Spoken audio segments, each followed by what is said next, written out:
Let's talk about martensite formation in steel. From the iron-carbon phase diagram, we know that the phase of iron and iron carbide present under equilibrium conditions. It assumes that cooling from high temperature is slow enough to permit austenite to decompose into a mixture of ferrite and cementite at room temperature. This decomposition reaction requires diffusion and other processes that depend on time and temperature to transform the metal into its preferred final form.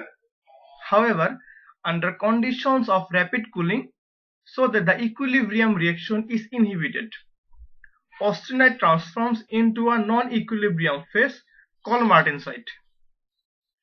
Martensite is a hard, brittle phase that gives steel its unique ability to be strengthened to very high levels. And thank you for being with me.